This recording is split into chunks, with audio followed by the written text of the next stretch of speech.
A maioria dos especialistas, quando falam sobre o dialeto caipira, esquece de examinar a história do centro-sul brasileiro e também do lado espanhol.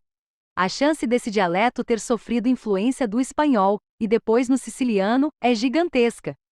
Houve um tempo em que o Paraná não fazia parte do Brasil. No período imediatamente posterior ao descobrimento oficial das Américas, as terras hoje paranaenses pertenciam por direito à coroa espanhola e compunham a província de Guairá. Em uma matéria da TV Globo do Paraná, RTC, a história do Paraná espanhol é contada com detalhes. Bom dia! Você sabia que grandes cidades do nosso estado e quase todo o território paranaense já foram espanhóis? O Meu Paraná de hoje faz uma viagem àquele tempo, anterior à colonização portuguesa, para contar um passado que mal aparece nos livros de história. Como espanhóis e portugueses estavam empenhados nas grandes navegações com o mesmo objetivo e a chance de descobrir lugares para novas colônias era provável, os dois reis de Portugal e da Espanha decidiram fazer um acordo, dividir através de uma linha imaginária o espaço ao sul do Caribe, as terras que eles ainda nem sabiam se existiam. Foi assim que, 6 anos antes da descoberta do Brasil, o Tratado de Tordesilhas dividiu o Paraná mais ou menos neste ponto da Serra do Mar. Os espanhóis levaram vantagem, o litoral virou português, todo o resto ficou para a Espanha. Enquanto as caravelas de Pedro Álvares Cabral viajavam em direção a Porto Seguro, na Bahia, os espanhóis rumavam ainda mais para o sul, entravam pelo Rio da Prata, na Argentina. 3 décadas depois da assinatura do Tratado de Tordesilhas, Portugal e Espanha já dividiam seus territórios em fatias. Do lado português surgiam as capitanias hereditárias, do espanhol, os adelantados. A região onde está hoje o Paraná pertencia à província del Guairá, que logo ganhou as primeiras vilas. As vilas espanholas, elas foram estabelecidas justamente com o objetivo de ocupar o território que, por força do Tratado de Tordesilhas, pertencia à Espanha. Assunção era a capital. Os espanhóis perceberam toda a riqueza humana que havia nessa região e como no imaginário político da época esta região pertencia por direito à Espanha, eles começam a colonizar. Foi quando surgiram as primeiras cidades espanholas no Paraná. Fundaram Vila Rica do Espírito Santo em 1570, às margens do rio Piquiri, que atualmente está em Nova Cantu. Em 1588-89, teve uma grande peste na região, então a necessidade da transferência da cidade para Foz do Corumbataí, no Ivaí. Na estreita faixa portuguesa do Paraná surgia Paranaguá, mas os historiadores descobriram que essa primeira vila portuguesa em território paranaense levou quase 200 anos para atingir o tamanho da maior cidade espanhola da América do Sul naquela época, justamente uma cidade paranaense. Os colonizadores que se estabeleceram no litoral não demoraram a subir a Serra do Mar e começar a exploração do primeiro Planalto Paranaense, onde fica Curitiba, já invadindo terras espanholas. Por outro lado, pelo norte do estado, outro grupo de portugueses estabelecido em São Vicente, São Paulo, também começava a desrespeitar o Tratado de Tordesilhas, vindo buscar no Paraná mão de obra escrava para os engenhos de açúcar do Rio de Janeiro. O avanço dos portugueses de leste para oeste se faz em busca desta mão de obra indígena. Ao longo de pouco mais de uma década, entre 1610 e 1622-23, o território paranaense, que no século anterior tinha ganhado 4 cidades, viu surgir 15 missões jesuíticas. Ao redor desses núcleos havia centenas de milhares de índios. Alguns historiadores chegam a arriscar que a população do Paraná era de 1 milhão de guaranis quando a colonização europeia começou por aqui. Essa experiência pacífica durou pouco tempo. Com os ataques violentos e constantes dos bandeirantes portugueses, as missões foram sendo destruídas uma a uma. E a história dos índios e dos espanhóis no Paraná ficou encoberta pela nova colonização décadas depois. Dizem que a história é contada sempre do ponto de vista dos vencedores. No caso do Paraná, episódios importantes da época em que as terras eram ocupadas pelos espanhóis foram encobertos pelas conquistas dos colonizadores portugueses.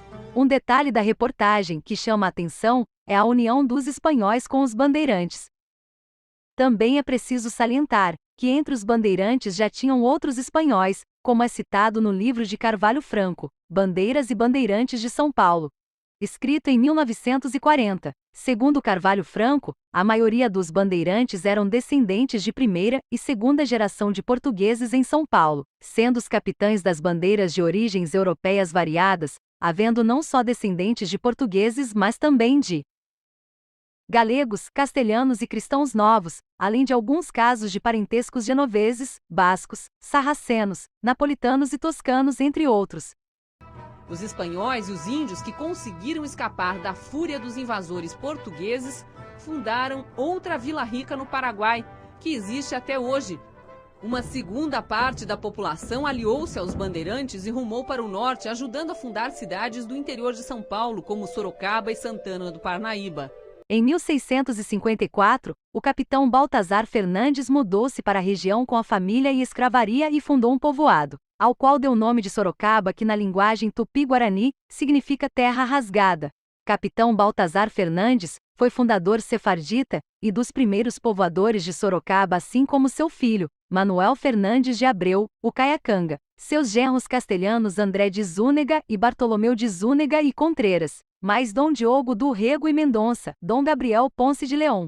Também não podemos esquecer que o primeiro europeu a traduzir o tupi para o português foi um padre de origem espanhola, Padre Anchieta, que nasceu nas Ilhas Canárias. No dialeto caipira, também tem muito do italiano, que, como nos dialetos da Espanha, trocam o L pelo R, pronunciam o I no lugar de LH, e eliminam o L em palavras como animal, natural e outras.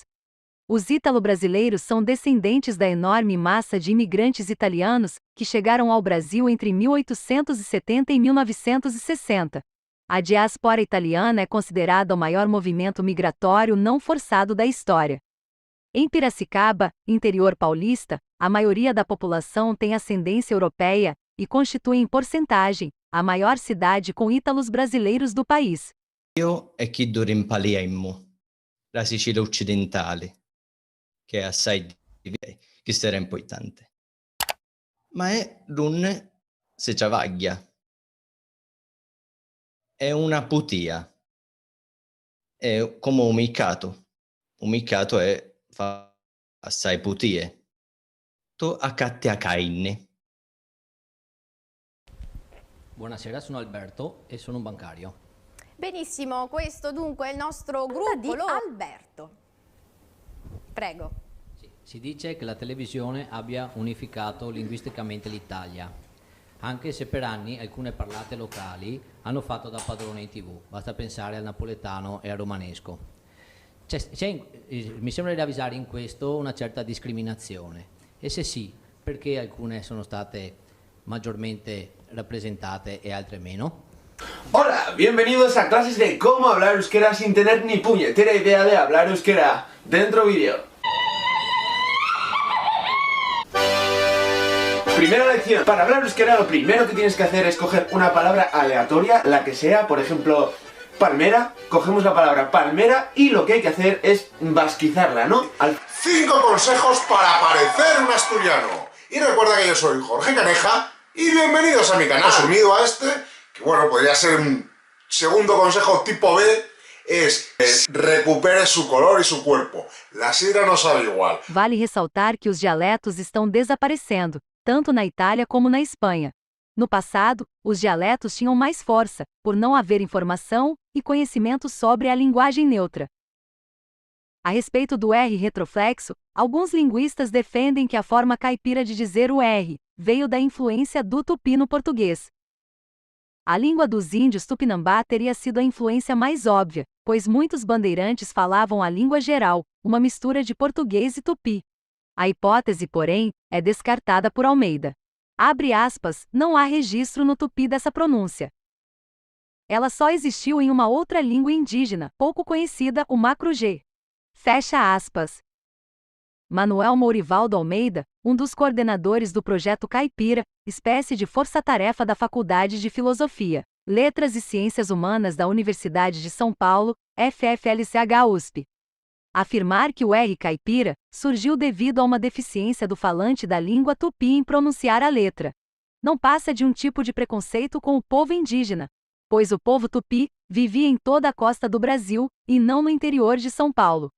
A pronúncia do R retroflexo é encontrada em vários países de língua castelhana e também nos dialetos da Itália. Ok, hoy les traemos la segunda parte de Así hablamos los paraguayos. Y si querés ver la primera parte, podés buscar en el canal.